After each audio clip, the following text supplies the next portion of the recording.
Hello everyone, मैं हूं गुलजार और स्वागत है आपका Bharat the learning spot Hindi में।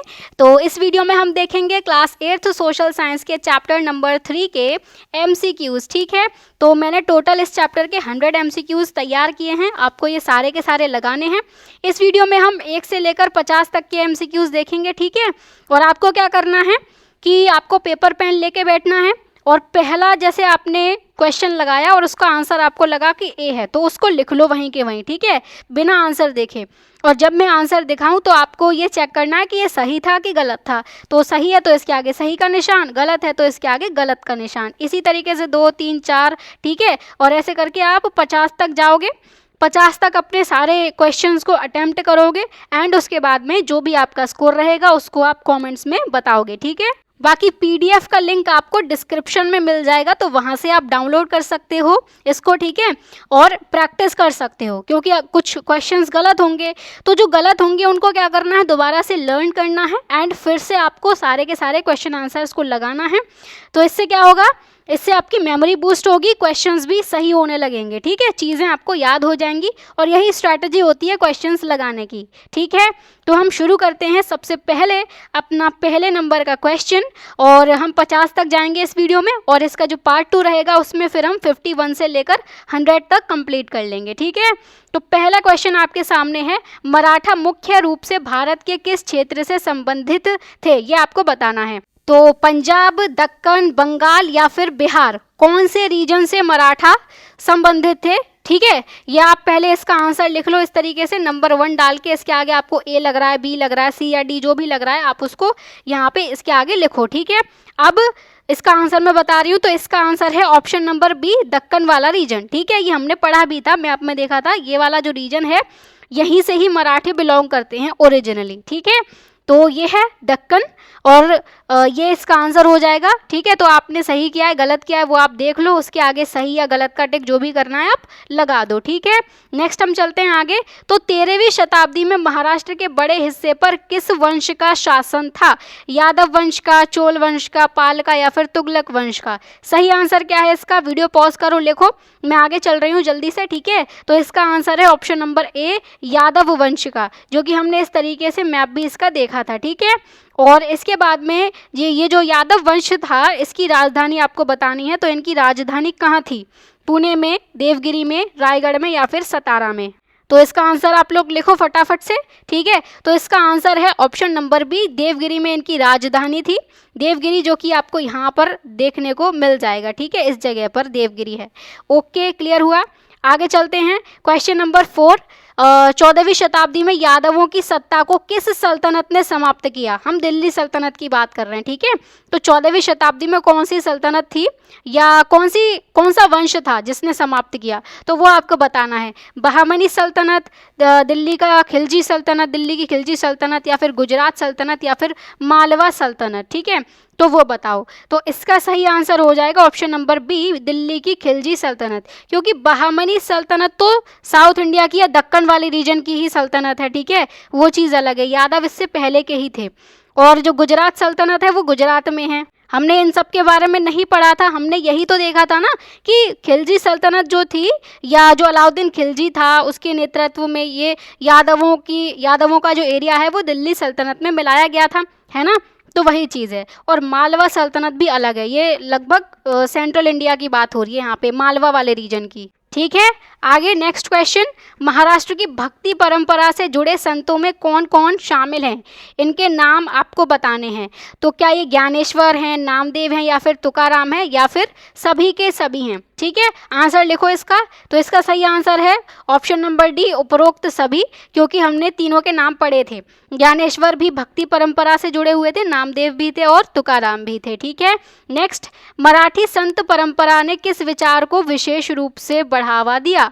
तो इन्होंने कौन सा विचार जो है वो उसको आगे बढ़ाया था, तो भक्ति को या फिर साम्राज्यवाद को, सैन्यवाद को या फिर व्यापार को। इसका सही आंसर है ऑप्शन नंबर ए, भक्ति को। ठीक है, और साम्राज्यवाद का मतलब क्या होता है, अपने साम्राज्य का विस्तार करना। लेकिन ये संत परंपरा ऐसा कुछ भी नहीं बोलती है, इसीलिए ये गलत हो जाएगा। सैन्यवाद की बात करें मतलब सेना वगैरह रखना, युद्ध करना, उससे रिलेटेड है, तो उसके बारे में भी बात नहीं करते ये। व्यापार व्यापार की तो बात ही नहीं की ना संतों ने, संत तो सिर्फ भक्ति की बात करेंगे, ये सिंपल है इसका आंसर। ठीक है, नेक्स्ट देखते हैं हम, शिवाजी का जन्म कब हुआ था ये आपको बताना है। ठीक है, ये शिवाजी की फोटो आपको देखने को मिल जाएगी। तो 1620 में, 1630 में, 1640 या फिर 1650, क्या है इसका सही आंसर? तो इसका आंसर है ऑप्शन नंबर बी, 1630 में इनका जन्म हुआ था। ठीक है, नेक्स्ट हम आगे बढ़ते हैं, इनके माता पिता का नाम आपको बताना है। शाहजी जीजाबाई, मतलब इधर फादर का नाम है, पिताजी का नाम है, और इधर मदर का नाम है। ठीक है, तो फादर शाहजी, मदर जीजाबाई, या फिर फादर संभाजी और मदर ताराबाई, या राजाराम फादर और मदर अहिल्याबाई, या फिर शाहू और राधाबाई, ये आपको बताना है। ठीक है, तो इसका सही आंसर हो जाएगा ऑप्शन नंबर ए, शाहजी और जीजाबाई, ये हमने पढ़ा था। ठीक है, संभाजी तो शिवाजी के बेटे थे, ठीक है ना, और जो ताराबाई थी वो कौन थी? वो राजा राम की वाइफ थी, और राजा राम भी शिवाजी के बेटे ही थे, तो ताराबाई तो शिवाजी की बहू हो गई ना एक तरीके से, है ना, और राजा राम इनके बेटे थे, तो ये भी नहीं होगा। अहिल्याबाई तो अलग ही हैं, दूसरे हम बोल सकते हैं अलग टाइम पीरियड की है ये। वहीं शाहू जी महाराज भी अलग हैं, और राधाबाई तो हमने पढ़ी ही नहीं है, तो ये होगा नहीं। ठीक है ना, तो ऑप्शन नंबर ए इसका सही आंसर हो जाएगा। इसके बाद शिवाजी ने लगभग किस आयु में अपने शुरुआती सैन्य अभियान शुरू कर दिए थे? तो क्या लगभग 12 वर्ष में, 14 में, 16 में, या फिर 21 में? कौन सी साल में इन्होंने अपने सैन्य अभियान यानी कि युद्ध वगैरह करना, किलों पर कब्जा करना शुरू कर दिया था? तो इसका सही आंसर है ऑप्शन नंबर सी, जो 16 वर्ष की आयु में इन्होंने शुरू कर दिया था। ठीक है, काफ़ी छोटे थे, लेकिन उस समय पर देख लो, आज हम देखेंगे कि 16 साल का बच्चा क्या ही कर लेगा, 12 साल का बच्चा, 13 साल का बच्चा क्या ही कर लेगा, लेकिन 13 साल में अकबर जो है वो सम्राट बना था, है ना, मुगल एम्पायर का रूलर बना था वो। 16 साल में शिवाजी जो हैं वो अपने सैन्य अभियान पर निकल चुके हैं, तो मतलब अलग ही बात हुआ करती थी उस समय पर। ठीक है, क्वेश्चन नंबर 10 है आपके सामने, शिवाजी की स्वतंत्र राज्य की कल्पना किस नाम से जानी जाती है कि हमारा अपना एक खुद का स्वतंत्र राज्य होगा? तो ऑप्शन नंबर ए स्वराज्य, बी साम्राज्यवाद, सी सल्तनत, या फिर डी महासंघ। ठीक है, आपको इसका करेक्ट आंसर लिखना है, और इसका सही आंसर है ऑप्शन नंबर ए स्वराज्य, ये हमने पढ़ा है। साम्राज्यवाद तो साम्राज्य को बढ़ाना हो गया, दूसरे एरियाज पर कब्जा करना हो गया, लेकिन शिवाजी बोल रहे हैं कि अपने स्वतंत्र राज्य को हमें बनाना है, ठीक है, मराठों का, तो वो स्वराज्य की परिकल्पना है। सल्तनत नहीं बनाना चाहते थे ये, क्योंकि सल्तनत मेनली मुस्लिमों के लिए इस्तेमाल किया गया वर्ड था ये। ठीक है, महासंघ तो हमने पढ़ा ही नहीं है। आगे चलते हैं, तो शिवाजी की युद्ध रणनीति की प्रमुख विशेषता क्या थी? ठीक है, ये बतानी है हमको। तो क्या ये गुरिल्ला युद्ध था, या केवल खुले मैदान में युद्ध, या केवल नौसैनिक युद्ध, मतलब जो समुद्र में युद्ध होता है नौसेना के थ्रू वो वाला, या फिर युद्ध से बचना इनकी रणनीति में था? तो क्या इसका सही आंसर है? तो इसका सही आंसर है ऑप्शन नंबर ए गुरिल्ला युद्ध। ठीक है, केवल खुले मैदान का युद्ध तो बात ही नहीं होगी, इनकी विशेषता थी गुरिल्ला युद्ध करना। ठीक है ना, किसी पर भी अचानक हमला करके भाग जाना, वो चीज़। नौसैनिक युद्ध थे, लेकिन केवल नौसैनिक युद्ध नहीं थे, गुरिल्ला युद्ध भी उसमें शामिल था। तो यहाँ पे केवल वर्ड से खेल खत्म हो गया। ठीक है, और युद्ध से बचना, ऐसा तो इन्होंने कुछ किया ही नहीं। ठीक है, युद्ध से बचे नहीं थे ये, युद्ध इन्होंने किए थे। फिर गुरिल्ला युद्ध में किस बात का लाभ उठाया जाता है? क्या स्थानीय भूगोल और अचानक हमले का लाभ उठाया जाता है, या फिर बड़ी बड़ी सेनाओं का, या भारी तोपों का, या फिर हाथी सेना का? किसका फायदा इसमें उठाया जाता है? ठीक है, तो इसका सही आंसर है ऑप्शन नंबर ए स्थानीय भूगोल का और अचानक हमले का। ठीक है, भूगोल में जैसे कि पहाड़ हैं, जंगल हैं, घने घने नदियाँ वगैरह हैं, तो उस चीज़ का फ़ायदा उठा लिया जाता है। वहाँ पर सेना जो है वो छुपकर बैठी हुई होती है, और अचानक हमला करते हैं, एकदम से आएंगे और मार के भाग जाते हैं, दोबारा से छुप जाते हैं। ठीक है, बड़ी सेना की बात नहीं है गुरिल्ला युद्ध में, इसकी हमने डेफिनेशन वगैरह भी पढ़ी है, अच्छे से समझा है कि क्या होता है ये। ठीक है, और भारी तोपों की भी बात नहीं थी, और हाथी सेना की तो बात है ही नहीं। हाथी सेना तो मैदान में ही चल पाएगी, क्योंकि बड़े बड़े हाथी होंगे ना इसमें। ठीक है, आगे, अफजल खान किस शक्ति से संबंधित था? तो मुगल शक्ति से, बीजापुर से, अंग्रेज से, या फिर गोलकुंडा से? क्या इसका सही आंसर है? तो इसका सही आंसर होगा ऑप्शन नंबर बी। ठीक है, इसका आंसर होगा बी, बीजापुर। मुगल से संबंधित नहीं था ये, हमने अफजल खान वाली स्टोरी पढ़ी है। ठीक है, इससे रिलेटेड आपके लिए क्वेश्चन है आगे, तो इसीलिए मैं अभी नहीं बता रही हूँ। तो ये बीजापुर से संबंधित था। बीजापुर जो कि हमारी दक्कन सल्तनत में से एक थी, ये आपको यहाँ पे देखने को मिल जाएंगे। ये जो एरिया है ये है बीजापुर सल्तनत का। ठीक है, ऊपर इसकी अहमदनगर सल्तनत, यहाँ पे बेरार सल्तनत, और इधर छोटी सी बीदर सल्तनत, और यहाँ पर ये गोलकोंडा सल्तनत। क्लियर हुई ये बात आपको? ठीक है, तो यही बीजापुर से बिलोंग करता था अफजल खान। क्लियर। अब क्वेश्चन नंबर 14, अफजल खान और शिवाजी की प्रसिद्ध मुठभेड़ किस किले के पास में हुई? मुठभेड़ मतलब इनके बीच में लड़ाई हुई थी जो, ठीक है, आपस में, तो वो कहाँ पे हुआ था? रायगढ़ के पास में, प्रतापगढ़ के पास में, सिंधुदुर्ग के पास में, या फिर पुरंदर के पास में? ठीक है, ये आपको बताना है। तो इसका सही आंसर है ऑप्शन नंबर बी, प्रतापगढ़ के पास में। ठीक है, अफजल खान को जो है वो बीजापुर के सुल्तान ने ही भेजा था कि जाओ शिवाजी को मार के आओ। तो शिवाजी ने क्या किया था? शिवाजी ने और इनके सैनिकों ने, इनके अधिकारियों ने अफजल खान को मना लिया था कि 1 to 1 मिलते हैं, अकेले मिलते हैं, बिना किसी सेना के। ठीक है, और वहीं पर ही ये शिवाजी क्या करते हैं? अफजल खान को मार देते हैं वाघ नख का इस्तेमाल करके। ठीक है, हमने देखा है वाघ नख जो है वो टाइगर के पंजे जैसा दिखाई देने को मिलता है। तो रायगढ़ किससे रिलेटेड है? रायगढ़ में तो इनका राज्याभिषेक हुआ था। ठीक है, प्रतापगढ़ के नीचे ही जो है अफजल खान और शिवाजी की मुठभेड़ हुई थी या लड़ाई हुई थी। सिंधुदुर्ग जो था वो समुद्र के किनारे जो किला लोकेटेड होता है, नौसैनिक किला जिसे हम बोलते हैं, वो था सिंधुदुर्ग। ठीक है, और पुरंदर एक अलग है, पुरंदर की कहानी अलग है, उसका भी क्वेश्चन है इसमें। ठीक है, तो वहीं देखेंगे हम। तो शिवाजी ने पश्चिमी तट की सुरक्षा के लिए किस शक्ति का विकास किया? पश्चिमी तट मतलब भारत का ये वाला जो कोस्ट है, ठीक है, पश्चिम वाला जो तट है, तो इसकी रक्षा के लिए क्या कर रहे हैं शिवाजी? किस चीज़ की स्थापना कर रहे हैं? ऑप्शन नंबर ए नौसेना, बी वायुसेना, सी हाथी सेना, या फिर डी ऊंट सेना। तो क्या इसका सही आंसर है? लिख लो फटाफट। ठीक है, तो इसका आंसर है ऑप्शन नंबर ए, नौसेना का इन्होंने विकास किया था।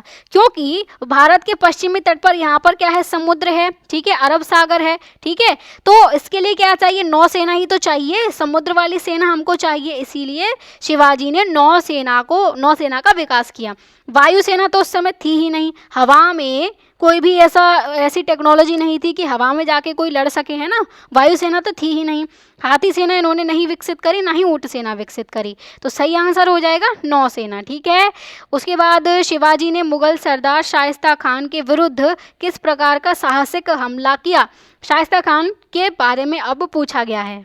तो क्या उसके शिविर पर अचानक हमला किया, उसके कैंप पर अचानक हमला किया, या समुद्री युद्ध किया उसके साथ में, या फिर दिल्ली पर हमला किया शिवाजी ने, या फिर खुले मैदान में युद्ध किया? क्या किया था? ठीक है, चारों में से क्या आपको सही लग रहा है वो आप लिख लो। तो इसका सही आंसर है ऑप्शन नंबर ए, उसके शिविर पर अचानक से हमला किया था और रात के समय पर हमला किया था। ठीक है, ताकि वो डर के भाग जाए। तो शाइस्ता खान भी शिवाजी को हराने ही आया था। ठीक है, ये कई सालों तक जो है वो दक्कन वाले इलाके में, महाराष्ट्र वाले इलाके में रुका रहा था और युद्ध वगैरह करता रहा था। तो इसी वजह से शिवाजी ने इसको भगाने के लिए ये आइडिया किया था कि रात में इसके शिविर पर, इसके कैंप पर जाके हमला करते हैं। ठीक है, तो ये वाला ऑप्शन सही हो जाएगा। बाकी समुद्री युद्ध शाइस्ता खान के साथ किया नहीं, ना ही दिल्ली पे हमला किया, और खुले मैदान में तो युद्ध उन्होंने किया ही नहीं था, क्योंकि वो जानते थे कि खुले मैदान में युद्ध करेंगे तो शाइस्ता खान के पास में एक बड़ी सेना है, तो वो हार जाएंगे। ठीक है, इसीलिए उन्होंने ये चीज़ नहीं अपनाई। नेक्स्ट है, शिवाजी ने मुगल साम्राज्य के किस महत्वपूर्ण व्यापारिक नगर पर आक्रमण किया? मुगल साम्राज्य के अंतर्गत एक व्यापारिक नगर आता था, कौन सा नगर था जिस पर शिवाजी ने आक्रमण किया? ठीक है, वो आपको बताना है। तो सूरत, या फिर दिल्ली, या आगरा, या फिर लाहौर, ये बताओ। तो इसका सही आंसर है ऑप्शन नंबर ए, सूरत। ठीक है, सूरत पे आक्रमण किया था शिवाजी ने, हमने पढ़ा था इसके बारे में। दिल्ली पर तो किया नहीं था, ना आगरा पर और ना ही लाहौर पर, और ये ज़्यादा फेमस व्यापारिक नगर थे भी नहीं। ठीक है, सूरत क्यों फेमस था? क्योंकि ये समुद्र के किनारे पर था। यहाँ पे आपको देखने को मिल जाएगा, इस वाली जगह पर जो है ये गुजरात है, तो यहीं पर ही जो है आपका सूरत लोकेटेड है। ठीक है, तो अगला जो क्वेश्चन है वो इसी से रिलेटेड है कि सूरत किस राज्य में स्थित है?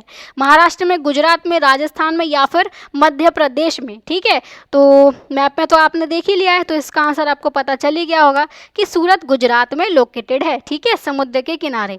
ओके, अब 19वां क्वेश्चन है, शिवाजी ने सूरत में किन स्थानों को नुकसान पहुंचाने से बचने का प्रयास किया? ठीक है, जब शिवाजी ने सूरत पर आक्रमण किया था तो वो क्या चीज़ ऐसी देख रहे थे कि मैं उन चीज़ों पर आक्रमण ना करूं? तो धार्मिक स्थलों को बचाया उन्होंने, या फिर सभी व्यापारिक प्रतिष्ठानों को, या हम बोल सकते हैं व्यापारिक दुकानों वगैरह को, ठीक है, सभी घरों को, केवल सैनिक शिविरों को। तो क्या इसका सही आंसर है? किन स्थानों को उन्होंने नुकसान पहुंचाने से बचने का प्रयास किया, वो बताना है। तो इसका सही आंसर हो जाएगा ऑप्शन नंबर ए, धार्मिक स्थलों को, ठीक है, क्योंकि वो सभी धर्मों का सम्मान करते थे, तो वो नहीं चाहते थे कि किसी भी धर्मों को कोई भी ठेस पहुंचे और कोई भी धार्मिक स्थल जो है वो टूटे फूटे, ठीक है। बाकी उन्होंने सभी व्यापारिक प्रतिष्ठानों को नहीं छोड़ा था, और एक जो इंसान था, एक व्यापारी था, उसका नाम बताओ आप कमेंट सेक्शन में, जिसका घर उन्होंने छोड़ा था, उसको बचाया था। क्यों? क्योंकि वो दानवीर व्यक्ति था, ठीक है। उसका नाम आपको बताना है कमेंट्स में। सभी घरों को नुकसान पहुंचाने से बचे, ऐसा नहीं था, फिर लूटते क्या है ना। और केवल सैनिक शिविरों को, ये भी नहीं होगा। जो सैनिकों के कैंप होते हैं, टेंट वगैरह लगा के सैनिक जहाँ पे रहते हैं, तो उनको भी उन्होंने बचाने की कोशिश नहीं की, ठीक है। सबसे ज़्यादा इसी चीज़ पर उन्होंने फोकस किया। नेक्स्ट क्वेश्चन, औरंगजेब ने शिवाजी को पराजित करने के लिए किस राजपूत सेनापति को भेजा? ठीक है, औरंगजेब जो था वो शिवाजी से गुस्सा हो गया। क्यों हो गया था? क्योंकि शिवाजी सूरत पे आक्रमण कर रहे थे, लूटापाटी कर रहे थे, ठीक है ना। तो इसी वजह से औरंगजेब अब शिवाजी को हराने के लिए एक राजपूत सेनापति को भेजेगा। तो उसका नाम आपको बताना है, मान सिंह, जय सिंह, जसवंत सिंह या फिर दुर्गादास। क्या इसका सही आंसर होगा? तो इसका सही आंसर है ऑप्शन नंबर बी, जय सिंह, ठीक है, जय सिंह को भेजा था। बाकी आगे चलते हैं। पुरंदर की संधि के बाद शिवाजी के पुत्र संभाजी को क्या करना पड़ा? तो जय सिंह जो आया था शिवाजी से लड़ने के लिए, तो इसकी वजह से शिवाजी को मजबूर होकर क्या करना पड़ा था? पुरंदर की संधि करनी पड़ी थी, पुरंदर किले में, या हम बोल सकते हैं पुरंदर किले के पास, ठीक है। तो उसमें कुछ शर्तें वगैरह रखी गई थी, और शिवाजी के पुत्र संभाजी को इस संधि में क्या करना पड़ा था? तो मराठा सेना में शामिल होना पड़ा था, या मुगल सेना में प्रवेश करना पड़ा, या फिर बीजापुर की सेवा में जाना पड़ा, या फिर दक्षिण भारत छोड़ना पड़ा। तो इसका सही आंसर क्या है? इसका सही आंसर है ऑप्शन नंबर बी, मुगल सेना में प्रवेश करना पड़ा संभाजी को, ठीक है। क्योंकि मराठा सेना की बात कहाँ से आ गई? मराठा सेना में तो ये पहले से हैं ही मराठे, ठीक है। बीजापुर की सेवा में जाना पड़ा? नहीं, बीजापुर तो अलग है। दक्षिण भारत छोड़ना पड़ा? तो ऐसा भी नहीं था, ठीक है। इसमें शर्त यही थी कि मुगल सेवा में संभाजी जो है वो प्रवेश करेंगे, और उसकी वजह से ये एक गारंटी के रूप में जो है वो मुगल्स के लिए बन जाएंगे, ताकि अगर शिवाजी पुरंदर की संधि तोड़ते हैं तो उनके पास में संभाजी हैं, ठीक है। ऐसा कुछ हमने पढ़ा हुआ था ना, याद तो आ रहा है? रिकॉल करते चलो तुरंत के तुरंत, ठीक है। आगे नेक्स्ट क्वेश्चन देखते हैं। शिवाजी को फिर आगरा किस मुगल शासक ने बुलाया? वो उसी घटना से ही रिलेटेड है, जयसिंह। और जयसिंह ही है ना वो नाम, क्योंकि कभी कभी मैं सोचती कुछ और हूँ, बोल कुछ और देती हूँ, ठीक है, बाद में मुझे पता चलता है। तो जयसिंह ही नाम है। तो जयसिंह और शिवाजी के बीच में जब पुरंदर की संधि हुई थी, तो जयसिंह ने शिवाजी को मनाया था कि ऐसे ऐसे करके आगरा चलो, ठीक है। तो आपको बताना है कि किस मुगल शासक ने आगरा बुलवाया था शिवाजी को। तो अकबर ने, शाहजहां ने, औरंगजेब ने, या फिर बहादुर शाह ने। तो आसान है, अभी हमने पढ़ा है सारा कॉन्सेप्ट, ठीक है। इसका आंसर होगा औरंगजेब। अकबर तो पहले का टाइम पीरियड का है, शिवाजी से पहले ही अकबर मर चुका था, ठीक है। शाहजहां भी नहीं होगा इसका आंसर। तो औरंगजेब जो था वो शिवाजी के समकालीन था, मतलब शिवाजी और औरंगजेब दोनों ही एक ही समय पर धरती पर थे, आप ऐसे करके मान सकते हो, ठीक है। बहादुर शाह की बात हमने की ही नहीं थी। नेक्स्ट चलते हैं।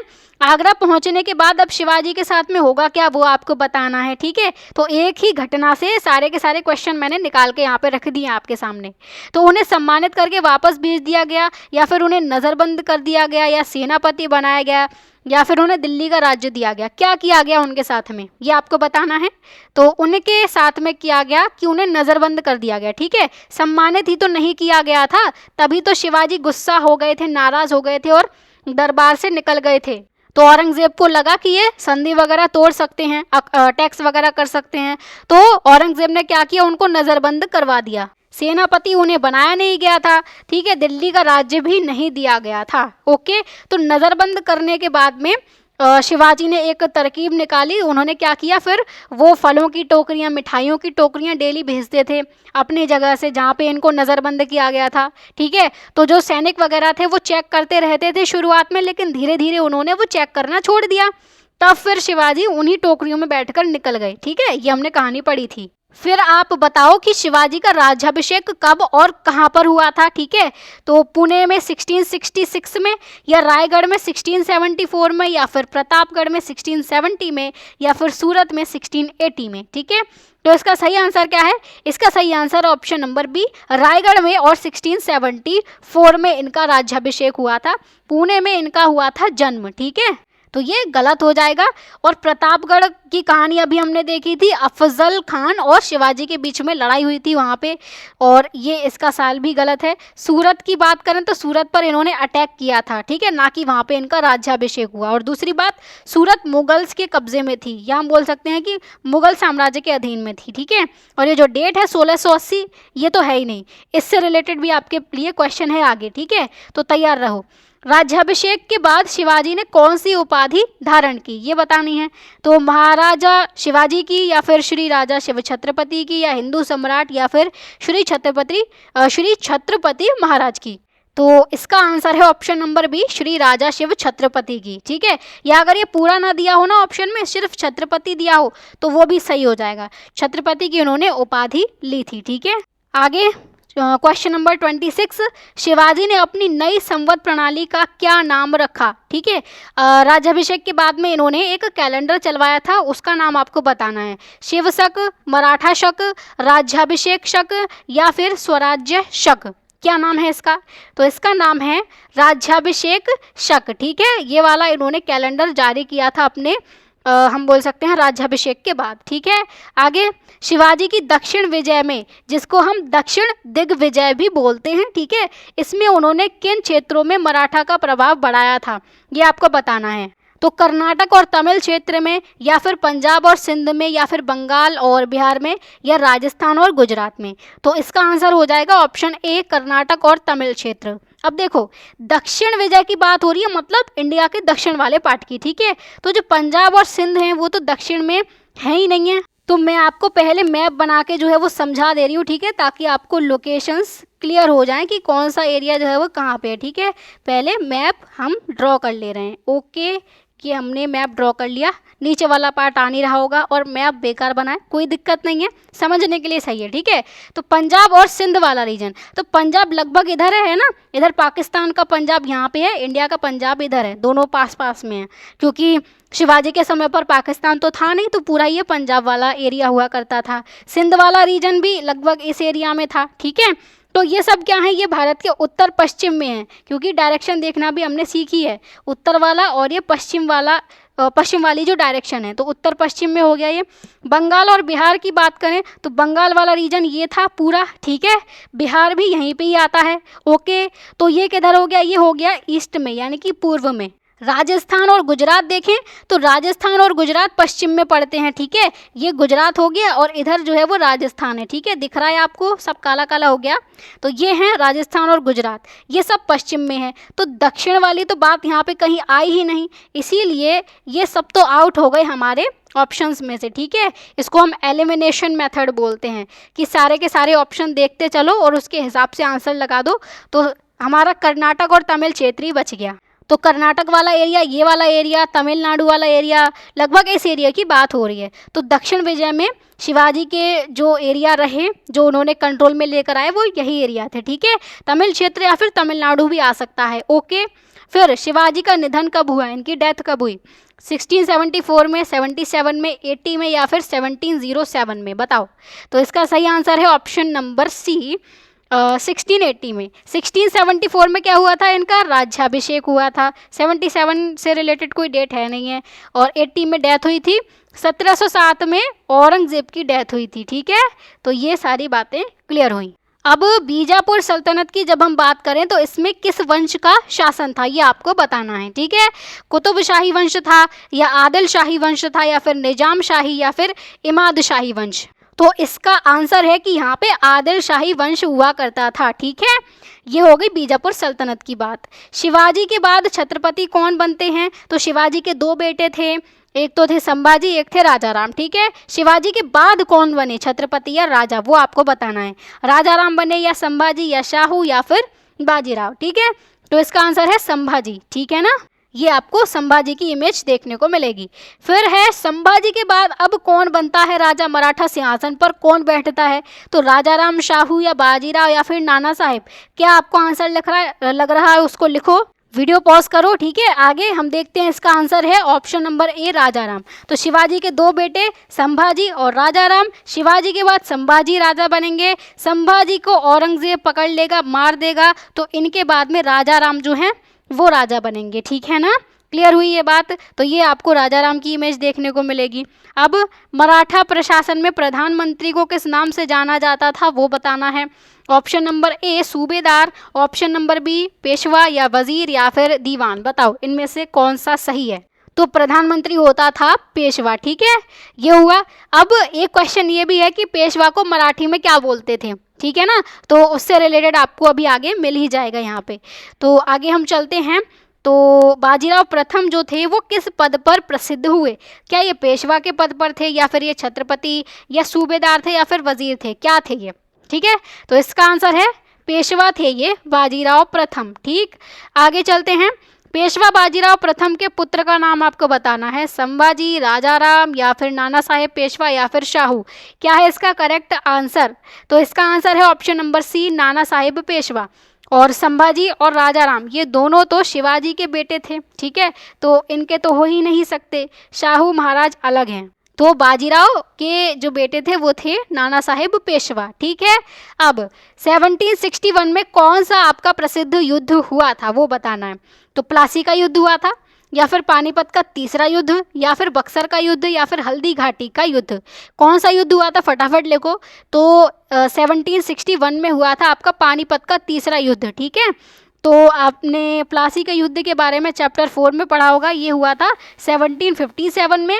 बक्सर का युद्ध जो है वो 1764 में होगा, ठीक है, इसके बारे में चैप्टर में मेंशन नहीं किया गया था। हल्दी घाटी का जो युद्ध है वो हल्दी घाटी दर्रे में हुआ था और कब हुआ था, 1576 में हुआ था, ठीक है। तो ये अरावली के हल्दी घाटी दर्रे में हुआ था, ये हमने देखा था। बाकी पानीपत का तीसरा युद्ध जो है वो 1761 में हुआ। अब दो क्वेश्चन आपसे ये हैं कि पानीपत का पहला युद्ध कब हुआ और किसके बीच में हुआ, और दूसरा युद्ध पानीपत का कब हुआ और किसके बीच में हुआ, वो आपको कमेंट सेक्शन में बताना है, ठीक है। ये तीसरा युद्ध हो गया पानीपत का। तो इस युद्ध में मराठों की हार के बाद क्या होता है, ठीक है, वो आपको बताना है। तो क्या उनकी शक्ति तुरंत पूरी तरह समाप्त हो गई थी, ऑप्शन नंबर ए में ये है, और बी में है कि उन्हें भारी क्षति हुई, मतलब भारी नुकसान हुआ, लेकिन बाद में वे फिर उभरे, या सी अंग्रेज़ों ने दिल्ली पर कब्जा कर लिया, या फिर डी मुगल साम्राज्य बहुत मजबूत हो गया। तो इसका आंसर हो जाएगा आपका ऑप्शन नंबर बी, उन्हें भारी क्षति हुई लेकिन बाद में वे फिर से उभरे, ठीक है। तीसरे युद्ध में जो अफगान वाले लोग थे, अफगानिस्तान से जो आए थे, उनके बीच में और मराठों के बीच में तीसरा पानीपत का युद्ध होता है। तो इससे क्या होता है, मराठों को नुकसान होता है, कमज़ोर पड़ते हैं, वो दिल्ली विल्ली वाला इलाका उनका छूट जाता है, लेकिन वो फिर से ताकतवर होते हैं, फिर से वो दिल्ली पर कब्जा करते हैं, ठीक है। तो उनकी शक्ति पूरी तरह समाप्त नहीं हुई थी, इसीलिए ये ऑप्शन गलत हो जाएगा। अंग्रेज़ों ने दिल्ली पर कब्जा कर लिया, ऐसा कुछ नहीं हुआ था, कोई भी पावरफुल ताकत तब दिल्ली पे थी नहीं, या फिर हम बोल सकते हैं कि नाम मात्र के लिए मुगल शासक ही था। फिर मुगल साम्राज्य बहुत मजबूत हो गया, ऐसा तो हो ही नहीं पाया था औरंगजेब के बाद में, तो ये भी गलत हो जाएगा, ठीक है। तो हमारा बी ऑप्शन जो है वो सही है। इसके बाद में 1771 में मराठों ने किस शहर पर फिर से अधिकार कर लिया था, ये आपको बताना है। तो दिल्ली पर या फिर लखनऊ या जयपुर या फिर पटना, कौन से नगर पर उन्होंने अधिकार किया था, दोबारा से फिर से बात हो रही है, ठीक है। तो ऑप्शन इसका सही आंसर है दिल्ली पे इन्होंने दोबारा से अधिकार किया था, और सबसे पहली बार इन्होंने 1754 में दिल्ली पर कब्जा किया था, ठीक है। और दोबारा से, क्योंकि पानीपत के तीसरे युद्ध में ये सब कुछ हार गए थे नॉर्थ इंडिया का, तो दोबारा से पावरफुल हुए, तो 1771 में दिल्ली इन्होंने कब्जा ली। लखनऊ, जयपुर या फिर पटना की बात नहीं है यहाँ पे। नेक्स्ट क्वेश्चन, अंग्रेज़ों और मराठों के बीच टोटल कितने आंग्ल मराठा युद्ध हुए वो बताना है। एक हुआ, दो हुए, तीन या फिर चार, कितने युद्ध होते हैं इन दोनों के बीच में, अंग्रेज़ों और मराठों के बीच में, ठीक है। तो इन दोनों के बीच में युद्ध हुए टोटल 3 आंग्ल मराठा युद्ध 1775 से 1818 के बीच में हुए थे, ठीक है। तीनों का टाइम पीरियड है ये मिलाकर। आगे, शिवाजी ने किस प्रकार की प्रशासनिक व्यवस्था को मजबूत किया था, केंद्रीकृत प्रशासन या फिर पूरी तरह स्थानीय प्रशासन ये लेकर आए थे, क्या केवल धार्मिक प्रशासन या फिर केवल सैन्य प्रशासन?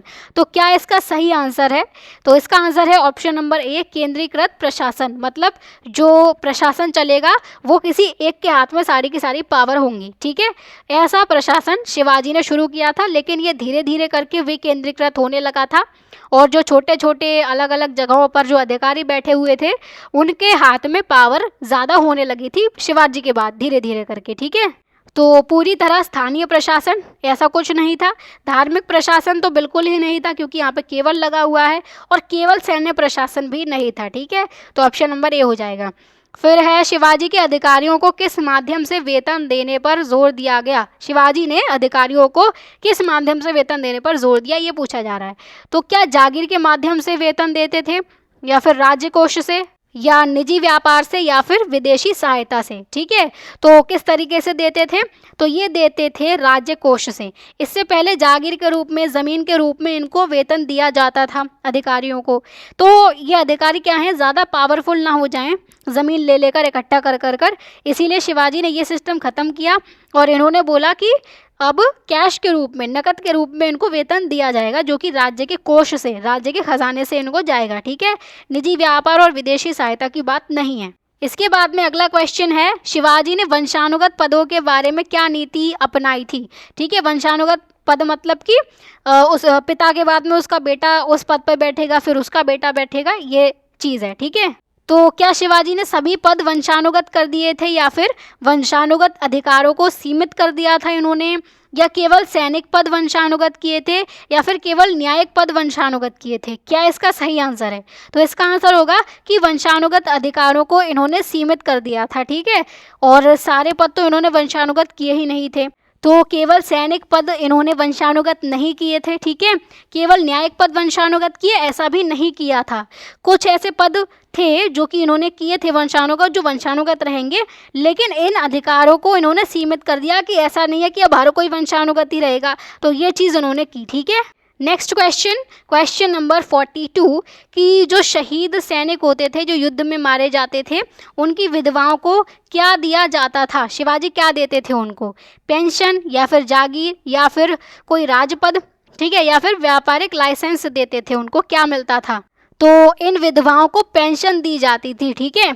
और इनके जो बेटे होते थे शहीद सैनिकों के, उनको फिर सेना में भर्ती कर लिया जाता था। जागीर वगैरह तो नहीं दी जाती थी, ना ही कोई राजपद दिया जाता था। मतलब राज्य में एक ऐसा पद जो कि इन लोगों को दिया जाएगा, विधवाओं को, ठीक है। किसी भी पद पर नहीं बैठाया जाता था इनको, ना ही कोई व्यापारिक लाइसेंस मिलता था, मतलब व्यापार करने का लाइसेंस, ठीक है। तो पेंशन ही दी जाती थी। शिवाजी के सिक्कों पर किस लिपि का प्रयोग हमको देखने को मिलता है? रोमन लिपि का। रोमन लिपि कौन सी लिपि है, चलो बाद में बताऊंगी। या फिर देवनागरी लिपि का, या फिर अरबी का, या फिर फारसी का? तो कौन सी लिपि का इस्तेमाल शिवाजी के सिक्कों पर हुआ है, ये आपको फटाफट से इसका आंसर लिखना है। तो इसका सही आंसर हो जाएगा ऑप्शन नंबर बी, देवनागरी का, ठीक है। तो जो रोमन लिपि है उसमें हम इंग्लिश लिखते हैं, ठीक है ना। इंग्लिश जिस तरीके से लिखी जाती है वो रोमन लिपि में लिखी जाती है। अरबी जो है उसमें अरबी भाषा लिखी जाती है। फारसी लिपि जो है उसमें भी अरबी, उर्दू, ये सारी चीज़ें लिखी जाती हैं। देवनागरी में हिंदी, मराठी, संस्कृत वगैरह ये लिखी जाती हैं, ठीक है। तो शिवाजी के सिक्कों पर देवनागरी लिपि हमको देखने को मिलती है। और इनमें से कौन सा युग्म सही है? युग्म मतलब जोड़ा, कौन सा सही है? शिवाजी, स्वराज्य, अफजल खान, बीजापुर, शाइस्ता खान, मुगल, यदि उपरोक्त सभी सही हैं? तो क्या इसका आंसर होगा सही? तो इसका आंसर है कि तीनों के तीनों जो हैं वो सही हैं, ठीक है। क्योंकि शिवाजी का कॉन्सेप्ट था स्वराज्य का, बिल्कुल सही है। अफजल खान बीजापुर से संबंधित था, बिल्कुल सही है। शाइस्ता खान मुगलों का सेनापति था, ये भी सही है, ठीक है ना। तो इसीलिए तीनों के तीनों हमारे सही हो जाएंगे। फिर शिवाजी के प्रशासन में सहायता के लिए किस परिषद की व्यवस्था थी? जो मंत्रियों का समूह बनाया गया था वो कौन सा समूह था, ठीक है, क्या नाम था उसका? नवरत्न मंडल था, या अष्ट प्रधान मंडल था, या फिर पंच प्रधान मंडल था, या फिर मंत्री परिषद थी? क्या नाम था इसका, ठीक है।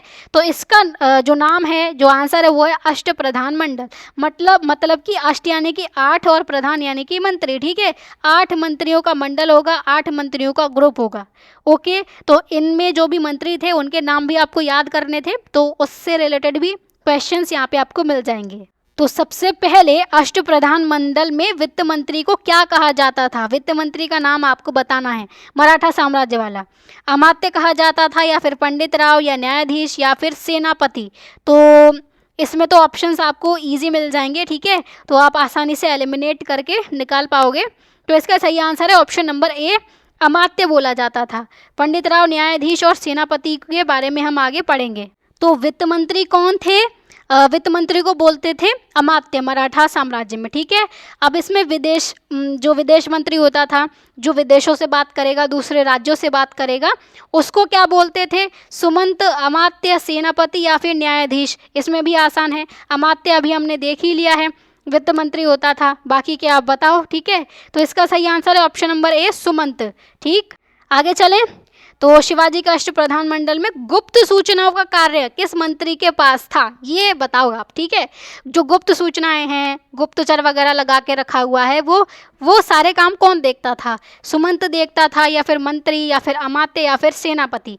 कौन है चारों में से सही? तो इसमें जो आंसर रहेगा वो रहेगा बी, मंत्री। सिंपल सा है इसका आंसर, ठीक है। गुप्त मंत्री, गुप्त सूचनाओं का मंत्री, नॉर्मल उसका नाम है मंत्री, ठीक है। मंत्री से ज़्यादा वो कुछ उसका नाम नहीं है। ओके, नेक्स्ट हम देखते हैं कि प्रशासन में भू राजस्व संबंधी कार्य किस मंत्री के अधीन थे? भू राजस्व मतलब ज़मीन से जो भी टैक्स कलेक्ट किया जाएगा, उससे रिलेटेड जो भी कामकाज देखेगा, वो कौन सा मंत्री देखता था? सुमंत देखता था, या सचिव, या अमात्य, या फिर पंडित राव? तो इसका आंसर हो जाएगा ऑप्शन नंबर बी, सचिव जो है वो भू राजस्व मंत्री हुआ करता था, ठीक है। आगे क्वेश्चन नंबर 50 कि मुख्य न्यायाधीश का पद जो था वो किसके पास में था? न्यायाधीश के पास में, पेशवा के पास में, सेनापति, या फिर अमात्य के पास में? तो ये भी बहुत आसान है, ठीक है। मुख्य न्यायाधीश, इसके नाम में ही पता चल रही है, न्यायाधीश, ठीक है। तो इसका आंसर हो जाएगा आपका ए, न्यायाधीश। तो ये हुए आपके 50 क्वेश्चंस कंप्लीट, ठीक है। आगे इससे आगे 51 से हम नेक्स्ट वीडियो में कवर कर लेंगे इसके पार्ट 2 में। अब आपको क्या करना है? अब आपको अपना स्कोर गिनना है, ठीक है। कितने गलत हुए, कितने सही हुए, वो गिनो और कमेंट्स में बताओ अपना स्कोर, ठीक है। पीडीएफ का लिंक आपको डिस्क्रिप्शन में मिलेगा। बाकी आप मुझे ये बताओ कि आपके एग्जाम्स कब हैं और चैप्टर्स कौन कौन से हैं, क्योंकि पूरी बुक तो आएगी नहीं ना, अभी पूरी बुक नहीं पूछेंगे। तो चैप्टर्स के नंबर बता दो सिर्फ, और एग्ज़ाम बता दो कब होंगे, एटलीस्ट शायद कुछ अनुमान हो आपको, जो भी अंदाज़ा हो वो आप बता सकते हो। और MCQs कैसे लगे वो आप बताना कमेंट्स में, ठीक है। बाकी वीडियो आपको अच्छी लगी है तो वीडियो को लाइक कर दो, शेयर कर दो, और चैनल को भी सब्सक्राइब कर लेना, ठीक है। तो चलिए फिर मिलते हैं अगली वीडियो में। Till then take care and keep learning. Part 2 में रेडी रहना रिवीजन करके, ठीक है।